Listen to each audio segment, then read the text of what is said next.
Good morning everyone. एक बार मैं फिर से आपके सामने उपस्थित हूँ स्पोकन रूल लेकर के। मैं बार बार आपसे बोलती हूँ कि स्पोकन इंग्लिश के लिए हमें ग्रामेटिकल पोर्शन की आवश्यकता सिर्फ 25% पड़ती है। 75% हमें ऑक्सिलरीज की आवश्यकता पड़ती है, जिन्हें हम स्पोकन रूल कहते हैं। और आइए फिर से आपके सामने एक और स्पोकन रूल लेकर मैं आपके सामने उपस्थित हूँ। तो चलिए देखते हैं। शौक है आने पर हम कई सेंटेंस से बोलते हैं, मुझे खाने का शौक है, मुझे पीने का शौक है, मुझे घूमने का शौक है, मुझे बाजार जाने का शौक है, मुझे कपड़े खरीदने का शौक है। तो इस तरह से शौक है आने पर हम किस स्ट्रक्चर से सेंटेंस को बनाएंगे? Subject plus is are am plus fond of. शौक है आने पर, कहीं पर भी शौक है आने पर आता है तो हम फॉन्ड ऑफ का यूज करते हैं, प्लस वर्ब की फर्स्ट फॉर्म में आईएनजी प्लस ऑब्जेक्ट।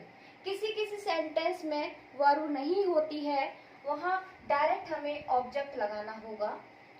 देखते हैं इज कहाँ यूज किया जाएगा। यदि सब्जेक्ट हमारे पास he, she, it, name and singular है तो हम इज यूज करेंगे। आर कहाँ यूज किया जाएगा? यदि सब्जेक्ट हमारे पास we, you, they and plural है तो आर का यूज किया जाएगा, और आई के साथ एम का यूज किया जाएगा। देखते हैं सेंटेंस की ओर। मुझे टेनिस खेलने का शौक है। सब्जेक्ट है यहाँ पर मुझे, आई। इज आर एम में से आई के साथ एम। फॉन्ड ऑफ वर्ब क्या है? खेलना। खेलने के लिए लगाएंगे प्ले, आईएनजी लगा दिया जाएगा, प्लेइंग टेनिस। सेकंड, मुझे मिठाई का शौक है। यहाँ पर मिठाई खाने का शौक है नहीं बोला गया है, इसलिए वर्ब में आईएनजी नहीं लगेगा, डायरेक्ट ऑब्जेक्ट आया है, मिठाई का शौक है। तो I am fond of sweets.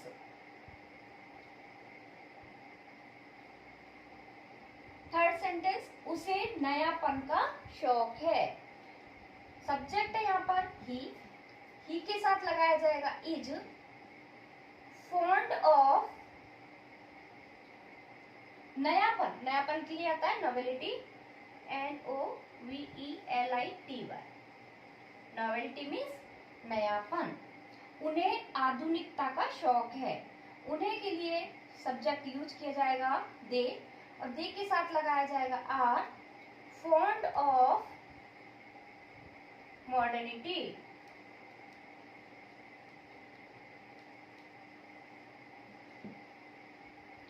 हमें संगीत का शौक है। हमें के लिए सब्जेक्ट आएगा be, are. Fond of music. उसे जुआ खेलने का शौक है। He is fond of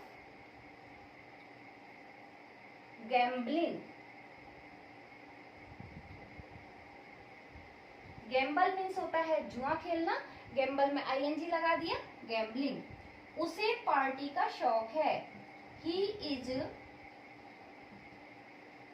fond of party. तो देखा आपने, जहां पर भी शौक आया है वहां हमने फॉन्ड ऑफ का यूज किया है।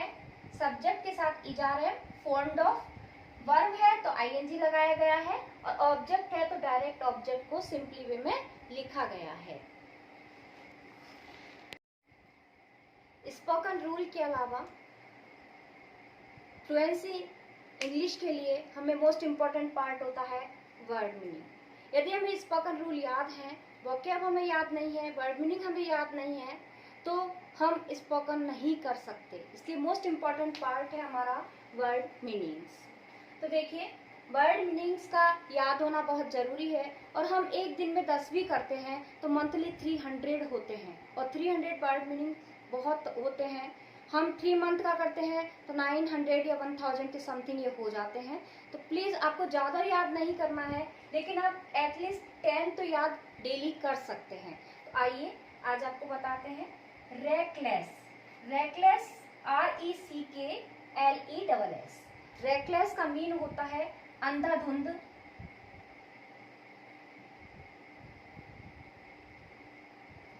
या लापरवाह। कैसे इसका यूज किया जाता है? यू आर रेकलेस पर्सन, तुम लापरवाह आदमी हो, या you are driving a car recklessly, तुम अंधाधुंध तरीके से गाड़ी चला रहे हो। सेकंड है ग्रम्पी। ग्रम्पी का मतलब होता है चिड़चिड़ा।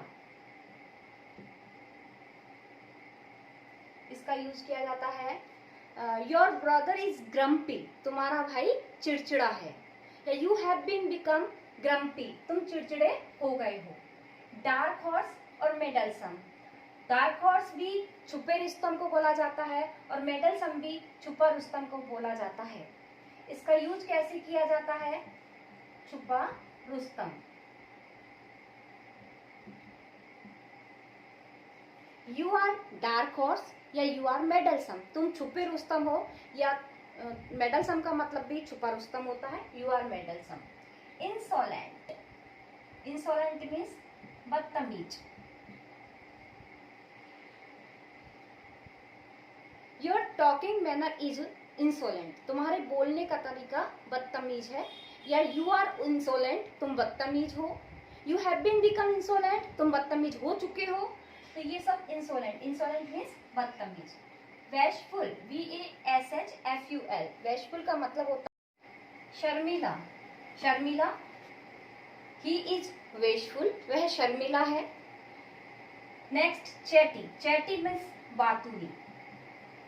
कई बच्चे चैटर बॉक्स भी बोलते हैं। चैटर बॉक्स का मीन भी वही होता है, बातूनी। यू आर चैटर बॉक्स या you are chatty. You have been become chatty, तुम बातूनी वो बन चुके हो। प्रिटेंशियस। प्रिटेंशन मीन्स होता है बहाने बनाना, लेकिन यहाँ पर प्रिटेंशियस है, इसका मतलब होता है दिखावा करने वाला। दिखावा करने वाला।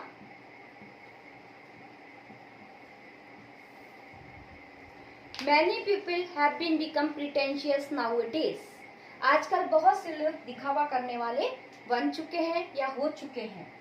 Blow out. Blow out means बुझाना, BLOWOUT। ब्लो आउट मीन्स बुझाना। ब्लो आउट द कैंडल, मोमबत्ती बुझा दो। Oppress, OPPRESS। ऑप्रेस मीन्स सताना या परेशान करना।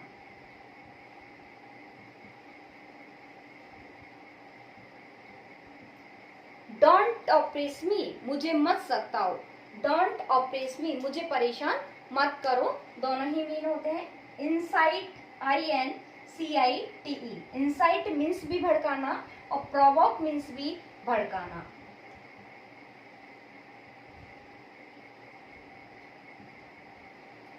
डोंट इंसाइट हिम, उसे मत भड़काओ, या डोंट प्रोवोक हिम, दोनों का एक ही मीन है, उसे मत भड़काओ। वर्ड मीनिंग के साथ साथ हमें स्पोकन रूल और वर्ड मीनिंग के साथ साथ हमें spoken sentences, daily use spoken sentences का याद होना भी बहुत जरूरी है। और इसका सबसे सिंपल वे है कि हम इसे याद करें और फ्लुएंसी बोलें। फॉर एग्जाम्पल देखिए, उसने मेरी बात अनसुनी कर दी। उसने मेरी बात अनसुनी कर दी। इसको बोल सकते हैं उसने मेरी बात हवा में उड़ा दी। तो ही डिली डेली माय वर्ड्स।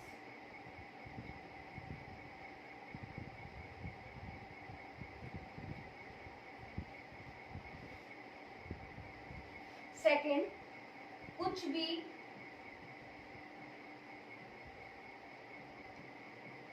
रातों रात नहीं होता। इसके लिए होगा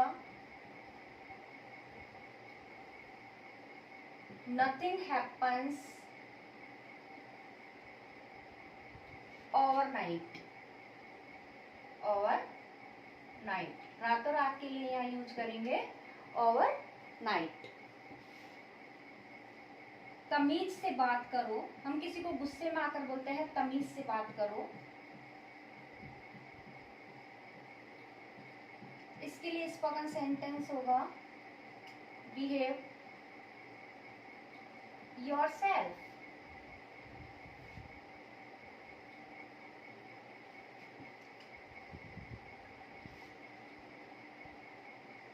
क्या तुम मेरा एक काम करोगे?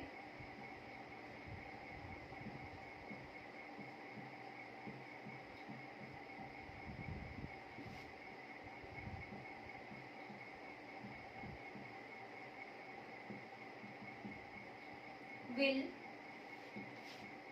you do me a favor? Question mark.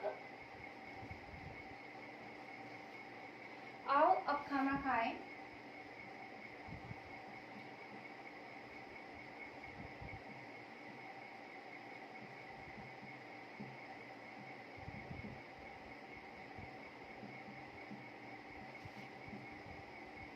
Let's have food now.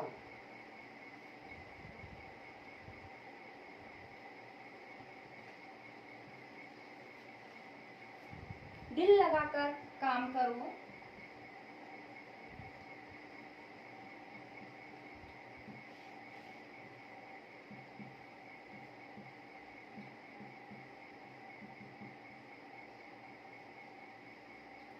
Work hard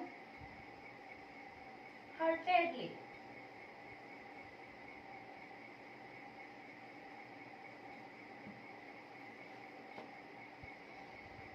जो जी में आए करो।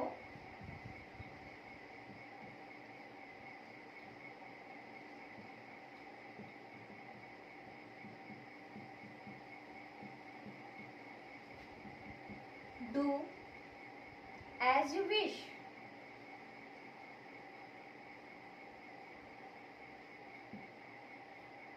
जो तुम्हारी इच्छा में आए करो, या जो तुम्हारे जी में आए करो। जल्दबाजी मत करो।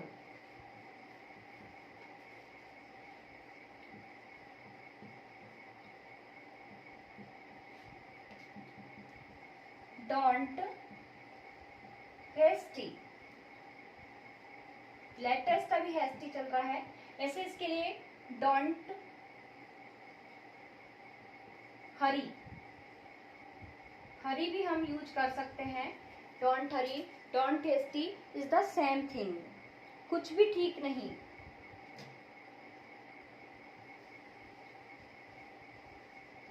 कुछ भी ठीक नहीं। Nothing is okay. Negative sentence है, नथिंग इज ओके। बात को मत बढ़ाओ।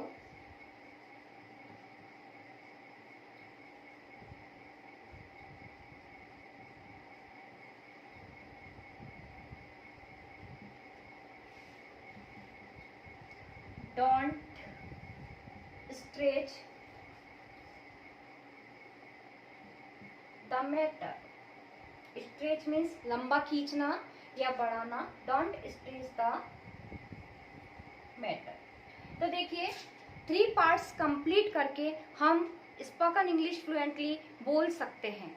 First spoken rule, second word meaning और third daily use spoken sentences. लेकिन आपको ये सब कुछ लर्न करना है, सीखना है, समझना है। यदि मेरी वीडियो अच्छी लगे तो please like, share and subscribe.